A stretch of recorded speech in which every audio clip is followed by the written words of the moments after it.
I wrote about another game at my family casino. The living room in my grandparents' home was used for a card game when the house turned into a family casino during New Year's. The game was a blackjack-like one called Kabu and organized by my uncle. It used to be the best treat of New Year's for me in my childhood and early in my teens. Unlike Mortar Roller I had introduced before, this game was played seriously and intensely because it was for high stakes. The players usually bet $1 or more, sometimes as high as $100. The farther into the night it got, the higher the bet went. The family members would leave the table one by one, as the higher bet would make them tense and deprive them of pleasure. As for me, I liked to see the game get heated so much and would play throughout the night until the game came to an end in the next morning. The usual players who stayed at the table near dawn would be my uncle, who was a dealer, my eldest cousin, my mother, and I. My uncle was a successor of the family by marriage, and so my grandparents were his in-laws. He was on terrible terms with my grandmother, who raised my eldest cousin in place of him, and his wife, because they were too busy working at the family farm.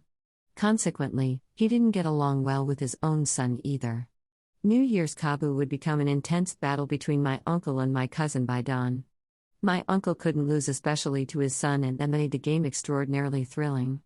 My cousin would bet more than $10 on each deal, and my heart would be pounding by seeing bills on the table. My uncle would concentrate on the cards dealt to him and his son too deeply to care about my small bets. Because he would forget to count me in and settle my deal thoughtlessly each time, I would end up winning quite a big amount of money in total every year. He would summon all his strength when he saw the last card dealt to him. In spite of his prayer-like chants, "Come on. Come on," most of the time the card would be the least one he had wanted. Hand after hand, he drew the worst card possible while my cousin was rolling on the tatami floor to stifle his giggling. As far as I remember, he had never won against my cousin. He was manly and frank, but I can still picture him going back to his room after the game in the morning light with unsteady steps, worn out, drooping, and on the verge of tears. 3 months after the house was burned down, he died of cancer without becoming the head of the family.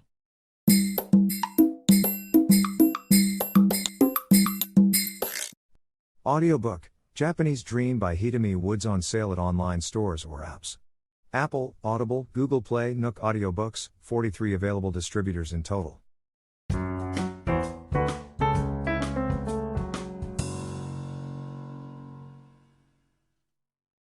I wrote about a battle between Sister Carmela, me, and my mother.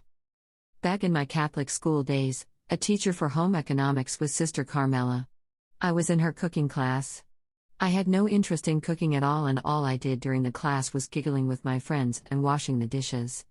I simply couldn't take anything in the class seriously.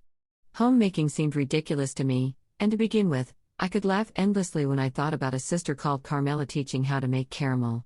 As I was lazy all the time chatting and giggling, Sister Carmela often had to call my name in front of the class and shush me. She also noticed I hadn't participated in any cooking but just been doing the dishes. No matter how hard and often she scolded me for my bad attitude, I didn't obey and kept making other students laugh. Her patience snapped at last and she called me before the principal. In my school, bad students were close to zero and a student was hardly ever called to the principal's office. The principal was Sister Mary Catherine, who reasonably believed I had done something extraordinarily wrong. But she was taken aback when Sister Carmela told her that I had fooled around during the class. She looked at her face with an impression of "That's it?" After mildly telling me to behave myself, she let me go. Sister Carmela's punishment didn't work and my bad behavior continued. I was in her sewing class next year. Again, I slacked and asked my friend to make a skirt for me. Sister Carmela found that out when I turned in the skirt pretending I had sewn it. That snapped her completely. She decided to appeal directly to my parents and called up my mother that evening.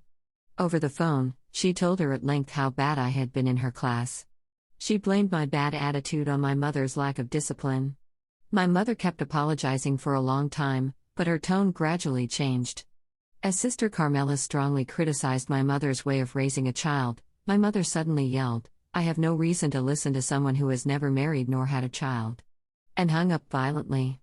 I was stunned because it sounded to me the most insulting remark about a sister. She said to me, "Who does she think she is? She has never raised a child herself, and yet looks down on me who did raise a child. You don't have to obey such a stuck-up person." And Sister Carmela stopped complaining about my behavior ever since.